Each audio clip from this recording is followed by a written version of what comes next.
Check,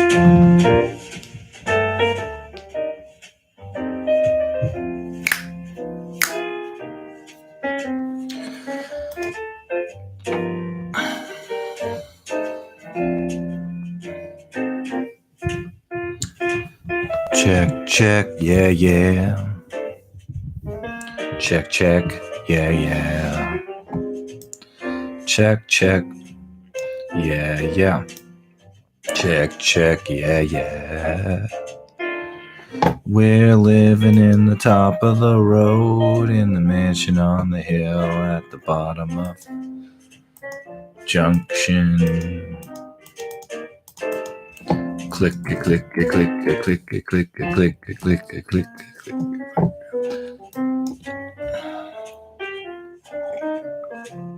Check it out now. I'm the funk. Hello, my friends and family, and welcome to Nick Flanagan Weekly, everybody's favorite 4-time-a-week solo podcast hosted by me. I'm not saying it's anywhere near being the best podcast in the world. That, of course, would be... they're all the same. It's all just someone talking, hoping for the best. But I hope I bring my own particular flavor to the proceedings. I'm live streaming this one. Why the heck not? Check it out. I'm on YouTube. Nick Flanagan. That's my username. It's some comedy is up there too. How would you feel if I posted some audio clips of me doing comedy at the end of shows? At the end of some Nick Flanagan weeklies. Hopefully we'll have some bed music. Not bed music, but like interstitial music, and get the whole thing feeling a little more pro in the coming weeks. But right now, this is Nick Flanagan Weekly. This is what you're listening to. Me, one Yeti microphone, a pop screen, and a live stream. My name is Nick. This week I've really been a hell of a freelance journalist. Who the hell knew? I wrote like 3 pieces for Now Magazine this between Thursday and this morning. So yeah, that's been my hat that I've worn this week, was thinking about music and listening to music, and my critical faculties really melted off in the last few years. Like I'm much less rejecting of music and art. I just kind of accept most of it, for better or worse. But that being said, I am still critical. So that's sexy, right? I saw Aqua last night. They were good. The band Prozac was one of the openers. They were, I don't know. Let's just say it's not my thing. Do you have good memories of Prozac? Please email weeklypodcast, WEAKLY podcast @gmail.com with comments or questions. I actually got some questions in the in email today, and I wasn't able to deeply peruse it, but I'm going to answer those probably tomorrow. And yeah, this is a Sunday and I'm doing a podcast. It's still 4 in this week, so I am pulling it off, but just barely. It's hard to commit to this, but I'm really going to try to give you 4 in a week, and hopefully you bear with me. Someone retracted a message. I have one viewer. Hi, nice to meet you, Ignacio Pardus. How do I look? There's no point in even treating this like a live stream because I'm podcasting it as well, so I'm going to just keep talking. I had a garage sale yesterday along with my mother and sister. We sold some of our items, and that felt good. I sold some stuff, man. I sold a PlayStation 1 to a kid, and I sold him Gran Turismo 2 and Abe World's Odyssey 2, I think. Abe's Odyssey. Oddworld 2, Abe's Odyssey. I'm never going to play any of those games again. Although I guess it would have been nice to have a racing game. I'm sure I could get a cheap, awesome racing game for my PS2 or even my PS4. Yeah. So, can you hear me all right? Let me know if you can. The audio sounds fine in mine, so I'm just hoping it remains fine. Garage sale was good. I saw a few friends. Sold a copy of The Max #1 to that same kid who I sold the PlayStation to. I just know the feeling of going to a garage sale and being like, lucky me, I'm getting some cool stuff. And I hope that our little garage sale could have given that feeling to somebody, like they were getting one over on us. Because doesn't it feel right to get one over on somebody? But in what you don't know when you're getting something over is that you're actually, someone wanted you to have that thing and just didn't come out and say it. It's a nice feeling. It's a nice, balmy autumn day today. Beautiful day outside, exactly what I wanted. I love this summer, but this fall stuff, I'm all about it. So yeah, that's quite nice. I'm going to wear my trench coat today when I go out. Going out in a few hours. R.I.P. Mac Miller. How about that Mac Miller stuff? Not great news. Can't say that I was a massive follower of the man, the young man. But when Earl Sweatshirts, I think even before his album came out, Doris, I heard a song with Mac Miller and I was like, Mac Miller's, they slow down his voice and it made me appreciate his flow. And I appreciated the rappers that he showed respect to, and I realized he really was talented. And for whatever reason, he died. There's a lot of problems out there in the world today. I don't really have much else to say. He seemed like so many people out there. He seemed like a totally fine person, just trying to make a go of things and maybe self-medicating. And all of this is maybe a reason why we shouldn't worry so much about doctors medicating us, because really, if it's having the same effect, chilling us out, calming us down,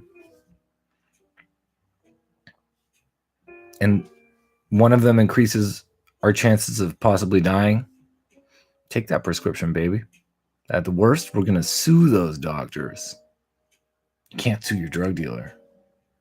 I have no idea how I stand on this, but I'm throwing that idea out there. Get on prescription pills, baby. Good God, that's not a good message. But I'm going to keep it in because this is a rambling, jazzy autumn podcast, and I say what I want when I want with no repercussions. This is a judgment-free zone. But honestly, if you're going to do these drugs, tell your friends you're about to do them, or do them when your friends are around and have them check in on you, because it's really just an unsafe world out there. God, what a bummer this is to talk about, but it's real. And I saw Aqua last night and they made me happy. So I have space to talk about the sad because I was made happy. And there's a duality that must occur. I want to talk about rap tonight. I don't really know what there is to get at. Like, Kanye had a lot of things going on. He was in the news. He has a new song. What's the name of that new song? Let me just look it up. The video is amazing. It's directed by Spike Jonze. It's so crazy. He's in this giant outfit, and I love it. That's the song. Yeah. Him and Lil Pump, one of the new rappers, the newest guy for everyone to say he's garbage. Him and Lil Pump in these giant blocky outfits walking forward. Very 90s, gimme some more Busta Rhymes, Redman video type of feel. Is the song good? I don't know. I can't tell. I can't tell anymore with Kanye. I've completely lost the ability to know where the mania begins and where the high quality work ends, or if they're just interconnected. But I think that's cool. I do. I mean, I'm sorry. I know he's so frustrating, but I'm fine with Kanye. Almost no matter what, because I like that he just keeps putting stuff out. He really just keeps going, and he's intentionally challenging, and it's just a fun aspect of pop culture right now. My friend wrote me, and he was like, I can't wait to talk about, the worldwide global hip hop music scene, because I tweeted out I was going to talk about rap. And I'd honestly really love to talk more about all that stuff, because I've heard a lot of South African rap. My friend Nick turned me on to the South African rap, and it was so good. It was honestly like a melodic, amazing, improved version of a lot of American rap, in my opinion. I don't remember a lot of the artists' names, but I just remember really loving it. And so if you have rappers, especially maybe from Africa or even France or something, to recommend, I'd love to hear them. He said he thought it was the most exciting thing right now, musically. One of them was the global hip hop scene. And I do believe it. The experience that created hip hop music is certainly not isolated to America. And in fact, it's possible it could be really improved upon or made fascinating with the injection of stuff from other cultures. I mean, we know that's true because that's just been happening since long ago in hip hop, because even the great producers of the 80s and 90s, their backgrounds led to using music from other countries. Anyway, so I want to hear all that stuff. There's a guy named Lil Barrett who's from Toronto. He's from Regent Park, an area in Toronto. It sort of has some low-income housing or co-op housing, whatever you want to call it, co-op housing. But it was a housing project. It was a horseplay project. Regent Park was like a sort of a government housing initiative started in the 1960s that was very optimistic in its ambitions, and it's had ups and downs. It feels like it's on an upswing. The area is nice. I was dog sitting in that area not too long ago, these two cuties, and I love the feel of being there. I love that area of town. If you're ever visiting Toronto, go to like Cabbagetown. It's like a totally different flavor. That's how you pronounce it. Flava. You don't say flava, but I say flava. So yeah, Lil Barrett is from Regent Park, and he has something called the Icebreaker mixtape, and I was listening to that. It was really interesting, and it's a period of time where I think that the amount of African immigrants in Toronto and the Caribbean sound have kind of really come together to create this really interesting, very melodic sound, and I think he's got a lot of potential, Lil Barrett. He's 17. His mother's from Guinea in Africa, and I guess he takes some influence from her music. So yeah, I really want to hear more stuff like that, and if you know of it, I'm really intrigued. Also, if anyone's ever heard Sparkmaster tape, I was pretty into that. I like that sort of Space Ghost perp Sparkmaster tape, kind of an extension of what MF Doom was doing, this sort of a mystery element, pitch shifter stuff. Captain Murphy's a bit like that too. I think that was an interesting turn in rap. Yeah, and Kanye also apologized to Drake. That was something Kanye did since I last checked in with you guys. He did this weird series of tweets right before putting out that video, of course, and basically apologized to Drake and said, "Look, man, I didn't tell Pusha T that you had a son. I shouldn't have gotten involved. I think you're cool. I was in my manias when I was tweeting up a storm during that entire period, and I really hope we can be cool." I thought it was cool too. It's like sometimes, people get mad when someone does the bare minimum and is applauded for it, but if you are stumbling through life and you pull off the bare minimum, to me, thumbs up. Now the question becomes: is Kanye stumbling through life? This is a guy who's had tons and tons of success and is in a rarefied place. I don't know. Sometimes raw talent will take you, and drive will take you to the top in spite of having some serious flaws. Sometimes you do have that ability to do self-control, have self-control, and you let it go. And then you're kind of responsible for it.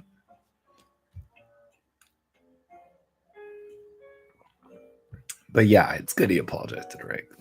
And then Drake the other day brings out Meek Mill, his former beef partner in beef, former boyfriend of Nicki Minaj,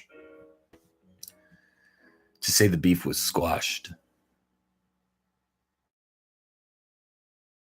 Which I think was cool.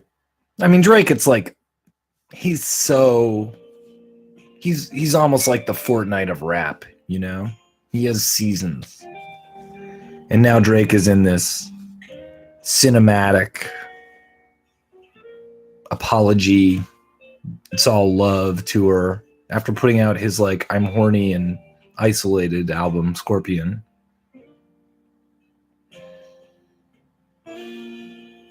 Oh, and Nas had something else too. Nas had this thing where he went on Instagram and did a super long series of posts about Kellis, because I suppose his ex-wife Kellis, who you may know from the song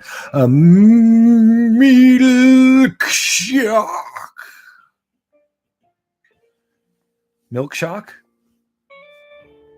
The Milk Chakra? Kellis, said that he hit her in one interview, and I guess she did another interview with Essence, and in order to sort of basically get the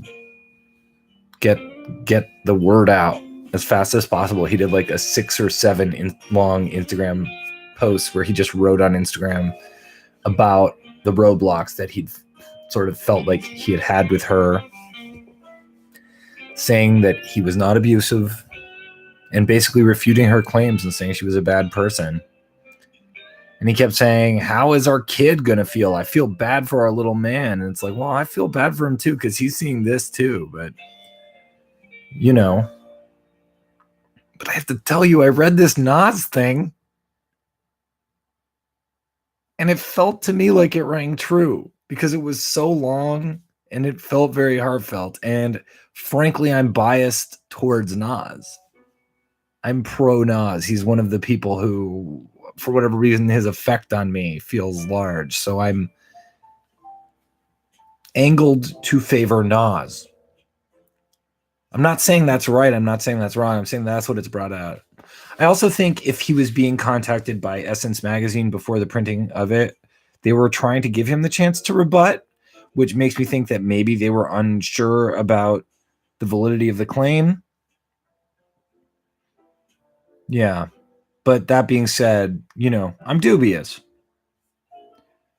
And it certainly cast a pall over his last album when I listened to it, was the idea that he was this like abuser. And I'm not saying that goes away. Also, the album to me felt very distracted, which in fact was what the main thing I drew out of reading that thing was like, oh my God, this guy is distracted by a lengthy sort of tug of war with his ex-wife over their child. And that's why his album sounds like he's reading the goddamn phone book. But hopefully his next one doesn't. Okay? Okay, are we good? Still selling books, CDs, all kinds of stuff if you're interested. If you live in Toronto and you want to buy some of my stuff, let me know. And if you want to support me, the way to do it right now is go on my Bandcamp, download my album Wiped Privilege. It's pay what you can. Just buy it for whatever you'd like. That's a great way to directly support me. And Bitten, a Tragedy, which I mentioned here, it hit their 80% goal of funding. So congratulations and thank you if any of you donated. I can't wait to see what they're going to do. So that's me. I just want to talk about rap for a while. And thank you for watching. Thank you for listening. Thank you for being yourself. Write me at weekly podcast, WEAKLY, podcast@gmail.com. Nick Flan Weekly on Twitter. Nick Flanagan Weekly on Instagram. And I'm the Flans on that. And I'm also just the Flans here. Call me the Flans. Call me the Breeze. Call me the man who's shaved and whose neck is bleeding. But whatever you do, don't call me before 9 a.m. in the morning. Okay. Take care.